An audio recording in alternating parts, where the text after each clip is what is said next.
Happy Friday, everybody. You have almost survived week 2 of virtual learning, so yay. Give yourself a good pat on the back for that.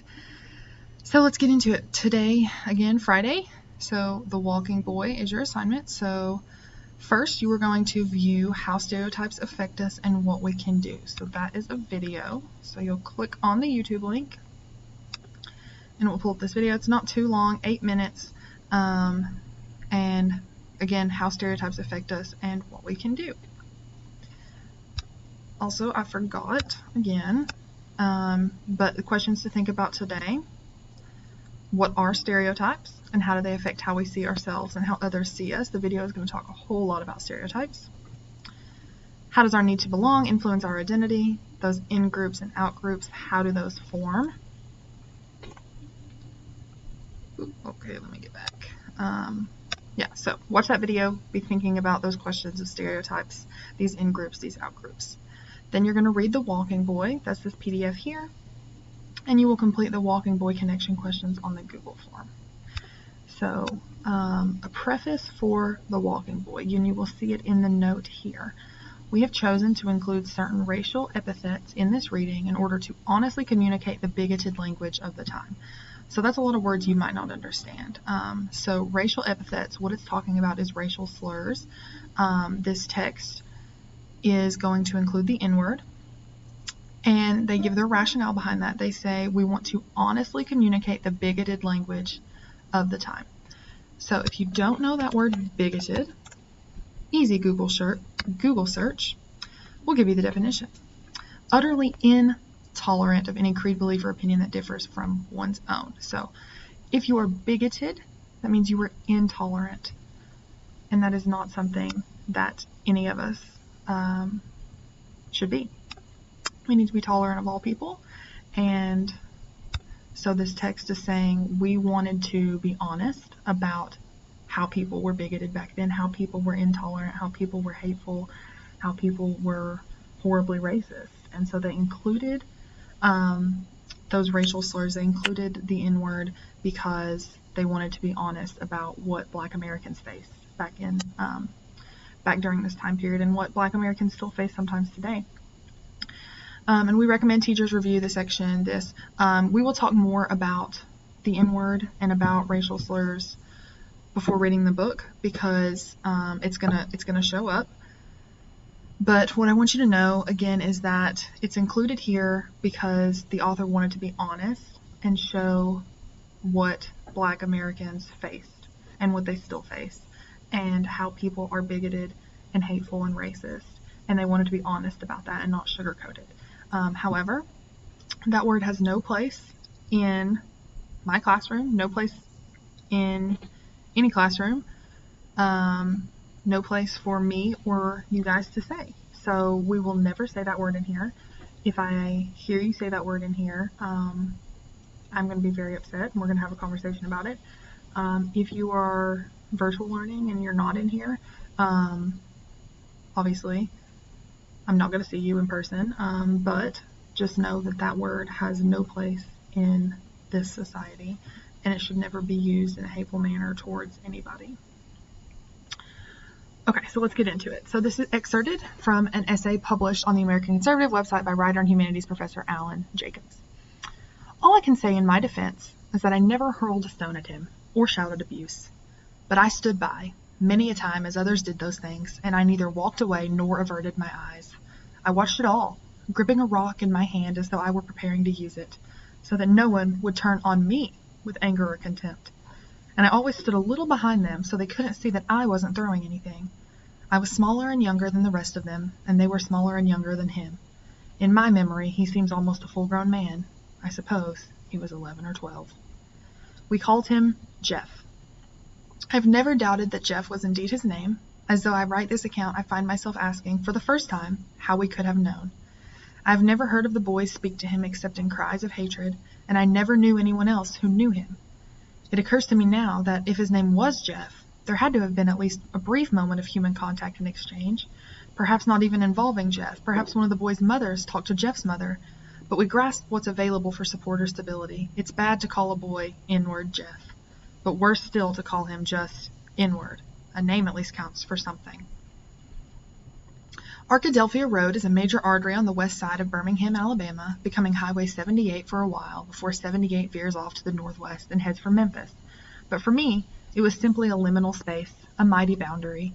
My house on 11th Court West sat 3 blocks off Arkadelphia, and when I visited Snappy's service station at the corner to buy soft drinks and candy, I could gaze across the 4 lanes of charging traffic into another world, a world inhabited solely by black people.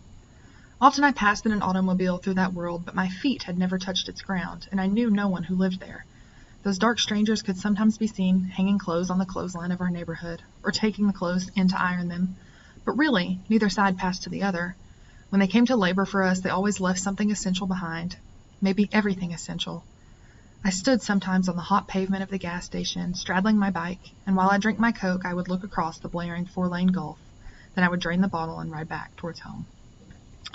So notice again we're seeing this concept of segregation. He says across this 4-lane highway is where the black community lives. He says, I don't know anybody in that community. The only time I see them is when they come labor, when they come work for us. And so he even calls them those dark strangers. They're strangers to him because there is no mixing. There is no integration. They are segregated in every sense of life. Just past my house, the pavement ended, and a red dirt path big enough for a single car extended into fields of high grass that when my father was a boy were cotton fields. When I was very young, a tiny cinder block shack a quarter-mile down the path housed a radio station. I remember looking through my bedroom window as the tall antennae were pulled down, frightening the few cows in the field. Soon the cows were gone too, and the grasses grew higher. 100 yards farther along stood the remains of an old greenhouse, with broken glass and a scattering of plastic pots. And a little further down still, on the other side of the path, stood a ramshackle old house. Jeff and his family lived there. There were no other houses, no other people. But Jeff's house I never cared to pass or even to approach. I don't know whether he lived with both parents or one, though I seem to remember references to his mother, who probably worked in some white lady's home. If he had any siblings, I never saw them. All I knew was that sometimes, especially in the hot summer days, he would set off along the red dirt path in his old dungarees and his bare feet toward our neighborhood. As I continue to recall these events, I am more and more troubled by my ignorance. Did Jeff go to school? If so, it would have had to be at the all-black school on the other side of Arkadelphia, of course up the hill towards Center Street. But I never saw Jeff walking to school. Did his family have a car? I never saw one, and I feel sure that I would have noticed if they had such transportation. But that's just one question among many. If they didn't have a car, when and where and how did they get their groceries? Where did his mother and father work, and how did they get there? Did they receive mail? Perhaps they always headed in the other direction, west towards Bush Boulevard, a longer walk, but less likely to find conflict or even attention. I have no idea how these people lived, how they sustained themselves. I must have missed a great deal. There must have been many events to which I was oblivious, as children of course can be, and yet my obliviousness bothers me, because there are some things I remember so well. Especially I remember Jeff, moving at his habitual level pace toward our world, a small world so comfortable to us, but surely like some wall of flame to him. Of course we knew where he was going, not to us, but through us, through our neighborhood, to the one on the other side of Arkadelphia, where there must have been friends glad to see him and houses where he was welcome. But first, there were 3 blocks of our territory, and when we saw him coming, we picked up our rocks.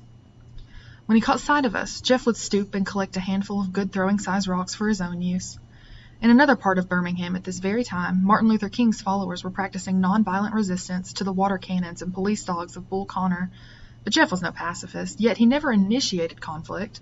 He had somewhere to get to, and all he wanted was the quickest and most uneventful passage possible.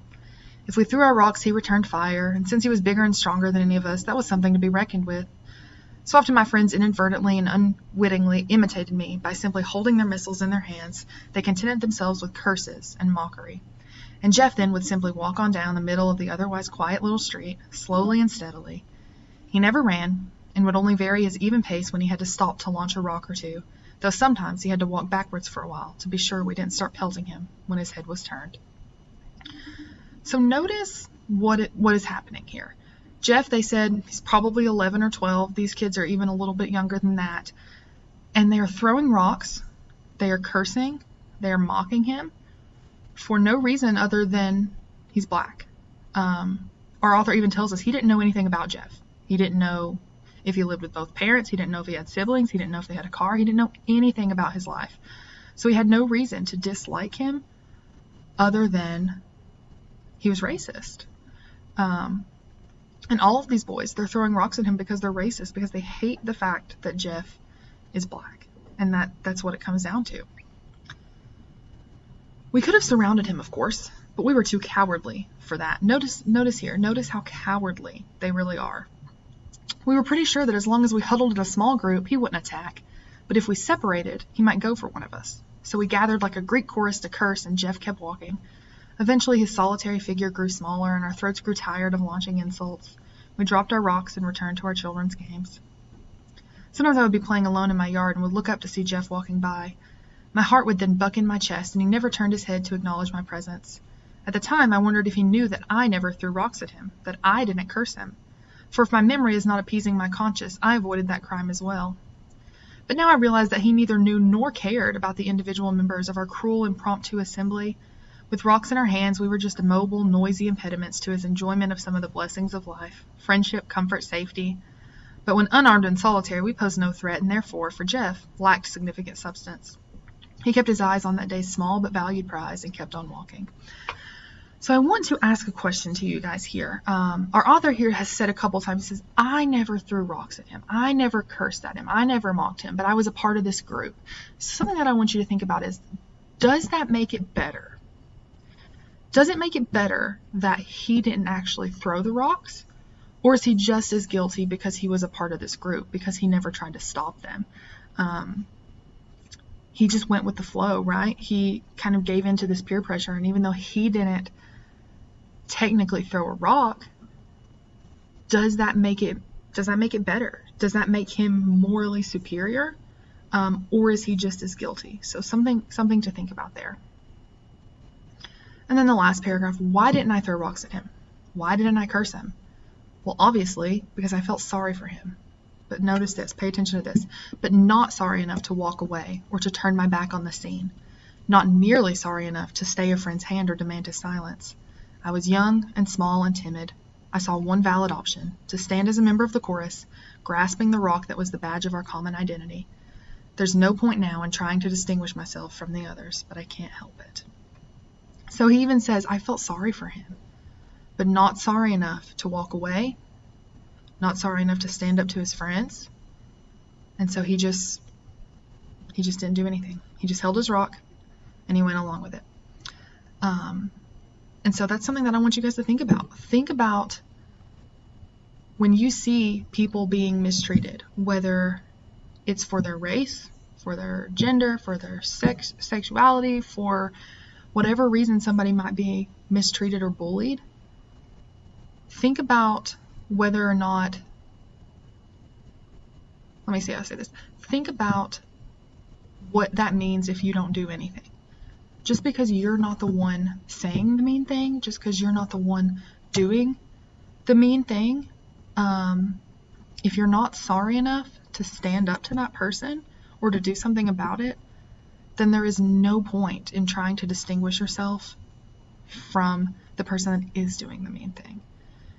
There's a really good quote that says, silence is taking the side of the oppressor. So if you are silent against injustice, you're silent when these things are happening, you're taking the side of the person who is in the wrong. You're taking the side of the person who is doing the oppressing. You're taking the side of that person who is doing the bad thing.